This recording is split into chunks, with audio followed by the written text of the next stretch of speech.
भूत होते हैं या नहीं, इस पे बहस तो बहुत होती है, पर सच झूठ का फैसला अब मैं आप पर छोड़ती हूँ। तो स्वागत है आपका घोस्ट स्टोरीज इन हिंदी में, जहाँ मैं हूँ आपकी होस्ट विदिशा। और अब से हर महीने के 13 और 28 को आप मुझे सुन पाएंगे एक्सक्लूसिवली ऑन स्पॉटिफाई। कहानी के पिछले भाग में आपने सुना था कि इशिका अपने पेरेंट्स से दूर उसके मनपसंद कॉलेज में एडमिशन लेती है, पर इस कॉलेज के हॉस्टल कैंपस में काफ़ी रैगिंग होता है, ये सुना था उसने। फिर भी अपने रूममेट अमृत के साथ वो अच्छे से दिन बिताने लगी। उसके सीनियर समायरा और उसके दोस्त सभी पहले परेशान करते तो थे, पर बाद में अच्छे से बर्ताव करने लगे थे। दूसरी तरफ पूनम इशिका के फ्लोर में रहती थी और वो भी अब इशिका की दोस्त जैसी बन गई थी। पर एक रात समायरा और उसके दोस्त अपने असली रूप में आ गए। अब आगे ये आप लोग रैगिंग को गेम का नाम क्यों दे रहे हैं? आपको क्या लगता है हम लोग इतने ही नासमझ हैं? इशिका अपने बुलंद आवाज में बोली। इतना सुनते ही समायरा और उसके सभी साथी हंसने लगे। समायरा इशारों से बाकियों को हंसी रोकने के लिए कहकर खुद जवाब में बोली, देखो बहना, तुम ना समझ हो या समझदार, उससे हमें कुछ भी लेना देना नहीं है। बस इतना जान लो कि यहाँ जो कुछ भी होता है वो मेरी मर्ज़ी से होता है। ये ट्रूथ या डेयर वाले गेम को भी हमने इसी चक्कर में बदल दिया। इस कॉलेज में कई सालों से ट्रूथ एंड डेयर गेम से सीनियर्स अपना चैलेंज देते थे, पर जब से मैंने एंट्री ली है मैंने ट्रूथ का नामो निशान मिटा दिया और बस डेयर को रख दिया है। एक बार किसी ने यह डेयर कंप्लीट कर दिया तो उसको अगले 3 साल किसी भी तरीके की कोई मुश्किल का सामना नहीं करना होगा। पर अगर हार गए तो हमारी खिदमत में हमेशा जीनी बनकर रहना होगा, अलादीन के चिराग वाला जीनी। इशिका कुछ कहती, इससे पहले ही दरवाजे पे उसे पूनम दिखी। समायरा दरवाजे पर खड़ी पूनम को देखकर बोली, चल एक और साथी मिल गई तुम दोनों को। अमृत, इशिका और तेरा नाम क्या है रे? पूनम आंखें झुकाकर खड़ी थी। इशिका की तरफ देखते हुए उसने कहा, मैं पूनम हूँ, आज रात के लिए इनके रूम में रहने आई थी। पर आप लोग कौन सी बात कर रहे हो? ये सुनकर समायरा की दोस्तों ने एक एक करके उसे सब कुछ बताया और आखिर में समायरा बोली, अभी रात के 12 बजते ही तुम तीनों वहाँ जाओगे और उसके बाद उस स्टोर रूम के बाहर से ताला लगा दिया जाएगा। ज़्यादा कुछ नहीं करना है, बस वहाँ तुम तीनों को कुछ वक्त तक रहना है, करीब 2 से 3 घंटे। और उसके बाद हम लोग वापस वहाँ जाकर वहाँ का लॉक खोल देंगे। इतना ही साबित करना है कि भूत प्रेत सब बकवास है। अगर अंदर जिगड़ा हो तो कोई भी डेयर लेकर उस वहम को हमेशा के लिए मिटाया जा सकता है। 1 घंटा अभी भी है, तीनों रेस्ट कर लो। 40 मिनट बाद सामने वाले बिल्डिंग के नीचे हम सबसे मिलना। अपनी बातें ख़त्म करके समायरा अपने दोस्तों के साथ रूम से बाहर चली गई। इशिका और अमृत काफ़ी देर कुछ बिना बोले बस अंदर ही अंदर डर रहे थे। पूनम ने ही सन्नाटा तोड़ते हुए कहा, तुम दोनों को डरने की ज़रूरत नहीं, आज उनको ज़रूर उनके करतूतों की सज़ा मिलेगी। बहुत सालों से यही सब होता आ रहा इस हॉस्टल में, पर अब बस हुआ। आज ही उनका आखिरी दिन होगा। आगे से किसी के साथ भी रैगिंग करने की जुर्रत नहीं करेंगे ये लोग। पूनम की बातें अमृत और इशिका के समझ से बाहर थी, क्योंकि समायरा के खिलाफ इस कॉलेज में स्टूडेंट्स तो दूर, प्रिंसिपल या वार्डन भी कुछ नहीं कहते थे। फिर पूनम कैसे कुछ कर पाएगी? अमृत ने कहा, जो भी हो जी, अब हम तीनों को एकजुट होकर बिना डरे ये डेयर कंप्लीट करनी होगी। समायरा आती ही होगी। चल इशू, कुछ चीज़ें इकट्ठा कर लेते हैं। कुछ ज़रूरी सामान साथ में लेकर वो तीनों अपने रूम से निकल पड़े। अगले बिल्डिंग के सामने पहुंचने पर उन्हें दिखा कि वहां पहले से ही समारा और उसके साथी खड़े थे। उनके चेहरे पे अलग ही खुशी थी जीत की, जैसे आज एक और बार कुछ लड़कियों पे अपना हुकूमत साबित कर पा रहे हैं वो लोग। फर्स्ट फ्लोर के आखिर में पहुंचकर समारा अदिति को इशारे से एक रूम की तरफ दिखाते हुए बोली, जा खोल दे दरवाज़ा। और तुम तीनों को जानकर बहुत खुशी होगी कि इस बिल्डिंग में तुम तीनों को डिस्टर्ब करने के लिए कोई नहीं है। और अब लॉक लगाने के बाद हम सब भी करीब 3 बजे के आसपास ही वापस आएंगे। तो जाओ मज़े करो अंदर। गर्ल्स नाइट आउट वाली फील आ रही है। MTV पे एक शो आया करता था ना, हॉन्टेड सीरीज़ थी। वाह, मैं भी शो ऑर्गेनाइज़र बन सकती हूँ मतलब, है ना दोस्तों। समारे की बातों से सहमत होते हुए अदिति ने लॉक खोल दिया और एक एक करके पूनम, इशिका और अमृत उस रूम में दाखिल हुए। उनके रूम के अंदर जाते ही पीछे से दरवाज़ा बंद होने की आवाज़ आई। इशिका पीछे मुड़कर देखी तो उसे लॉक लगाने की आवाज़ आई। कुछ ही पल में कदमों की कुछ आहटें भी सुनाई दी और उसके बाद उस जगह पे एक अजीब सा सन्नाटा छा गया। अमृत धीरे धीरे अपनी नज़रें चारों ओर घुमाई और डरी हुई आवाज़ में बोली, यहाँ इतनी सी बल्ब की रोशनी है, वो भी लग नहीं रहा कि ज़्यादा देर तक चलेगी। एक बल्ब भी लेकर आना था क्या इशू? इशिका कुछ बिना बोले उस स्टोर रूम को अच्छे से देखने लगी। ज़्यादा सामान नहीं थी वहाँ पे। कुछ पुराने फर्नीचर्स, किताबें, कैनवस, पेंटिंग्स और मूर्तियाँ थी जिन पे बहुत सारा धूल जमा हुआ था। मकड़ियों के जाले इतने थे कि आगे बढ़ना भी मुश्किल सा लग रहा था। शायद यहाँ अब काफ़ी सालों से कोई भी नहीं आया है। इतनी बुरी हालत हो चुकी है इस जगह की। यहाँ डर कम, घुटन ज़्यादा महसूस हो रही है। समारा पता नहीं क्यों इस जगह को हॉन्टेड कहा जाता है ऐसा बोली। सच में हॉन्टेड नहीं लग रही है, पता नहीं क्या ही। इशिका को बीच में रोकते हुए ही पूनम ने कहा, पर ये सच है। कहा जाता है कि यहाँ एक लड़की की रूह का वास है। रात के करीब 1 बजे के आसपास यहाँ से बहुत भयानक चीखें सुनाई देती है।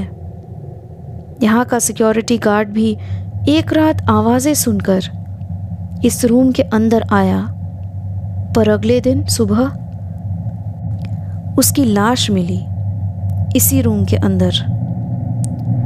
2 साल पहले भी 2 और लड़कियां रात गुजारने का चैलेंज करके यहाँ ठहरने का प्लान करके आई थी, पर आखिरी पल में बस एक लड़की ही यहाँ रुकने को तैयार हुई और पता नहीं उसके साथ क्या हुआ। जो भी हो, इस स्टोर रूम के बारे में जितने भी र्यूमर्स सुने हैं उनमें कहीं ना कहीं सच्चाई तो होगी ही। इशिका जवाब में क्या कहेगी ये समझ नहीं पा रही थी। उसे कोई यकीन नहीं हो रहा था कि ऐसी रूह, आत्मा, भूत प्रेत की कहानियों का वास्तव में कोई अस्तित्व है।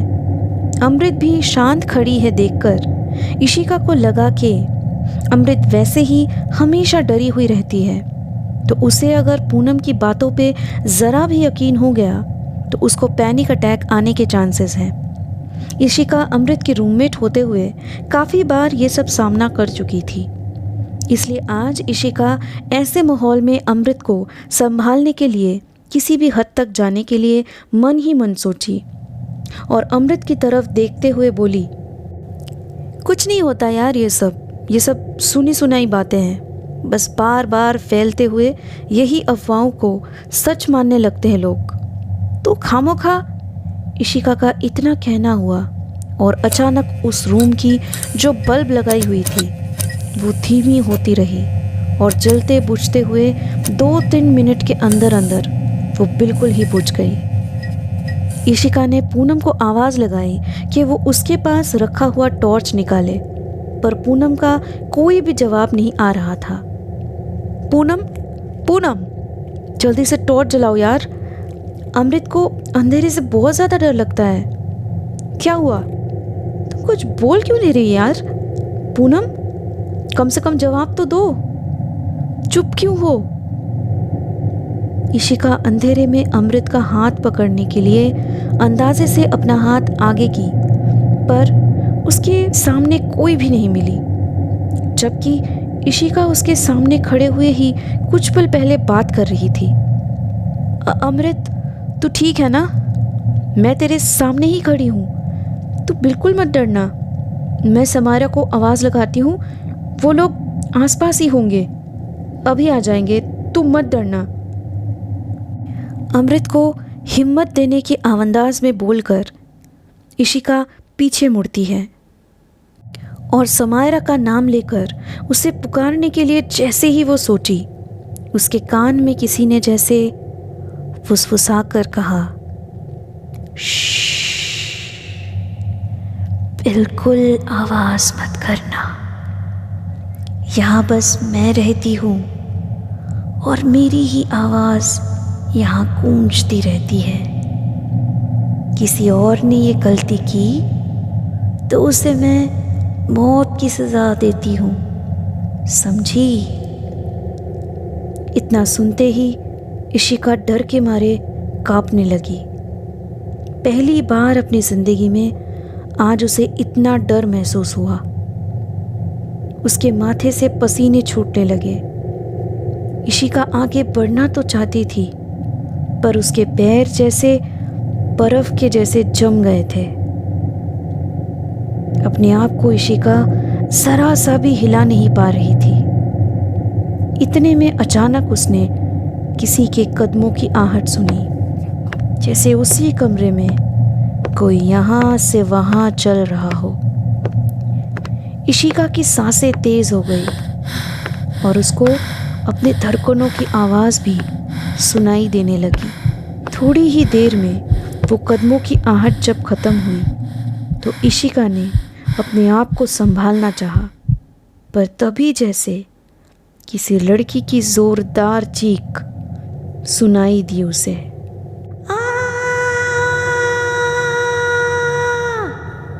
और ऐसा सुनते हुए इशिका अपने होश खोने लगी। शायद वो बेहोश होने ही वाली थी कि तभी अचानक उसके सामने कुछ परछाई आकर खड़ी हो गई। अगले ही पल उस कमरे की रोशनी वापस आ गई। इशिका ने देखा कि उसके सामने समायरा, अदिति, पूनम और बाकी समायरा के दोस्त खड़े हैं। जब कुछ देर में इशिका थोड़ा बेटर फील की तो उसने पूनम को गले लगा लिया और कहा, तुम बिल्कुल सही बोल रही थी, यहाँ पे आत्मा है। मैंने उसको महसूस किया, पर तुम मेरे आवाज़ देने पे भी शांत क्यों थी? मैं बहुत परेशान हो गई थी। पूनम ने इशिका के कान पे कहा, क्योंकि मैं तो तब भूतनी का रोल निभा रही थी। मैं आवाज़ देती तो तुम डरती कैसे? इशिका ये सुनते ही चौंक कर एक झटके में पूनम को अपने से दूर धकेलते हुए बोली, क्या मतलब? ये सब एक ड्रामा था?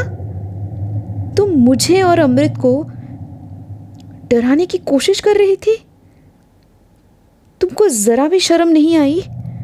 ऐसा क्यों किया तुमने? पूनम मुस्कुराते हुए बोली, सैम ने कहा था, मैं उसको मना कैसे कर सकती थी? आफ्टर ऑल वो मेरी दीदी है। बस यही नहीं, जितनी भी कहानी बताई है ना तुम दोनों को, वो भी स्क्रिप्ट में लिखा हुआ था।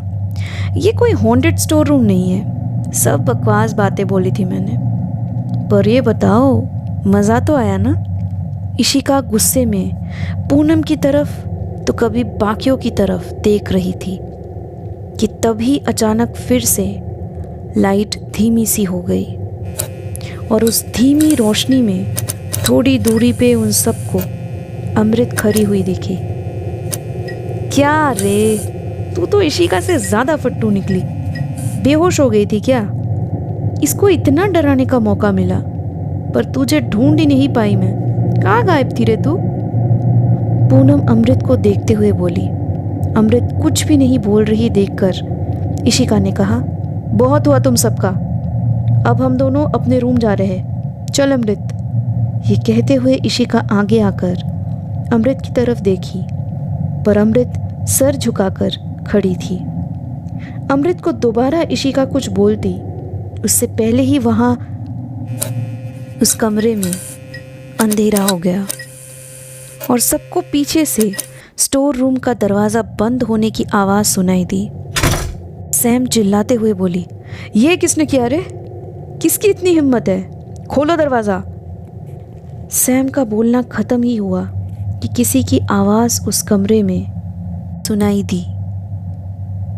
ये दरवाज़ा तो अब कल सुबह ही खुलेगी। तुम सबके मरने के बाद पूनम की कही हुई कहानी झूठ नहीं, एक कहानी सच है। 2 साल पहले इस कमरे में ऐसे ही रैगिंग करने के चक्कर में मुझे डराया गया था। डर की वजह से उस दिन मुझे दिल का दौरा पड़ने पर मेरी यहीं पे मौत हो गई। उस मौत से कॉलेज में रैगिंग थोड़े वक्त के लिए रुक गई, पर इस साल तुम लोगों की वजह से फिर से वही सब किस्से शुरू हो गए, इसलिए मुझे ही आना पड़ा। अमृत सिंह ये सब इस कॉलेज में अब कभी होने नहीं देगी।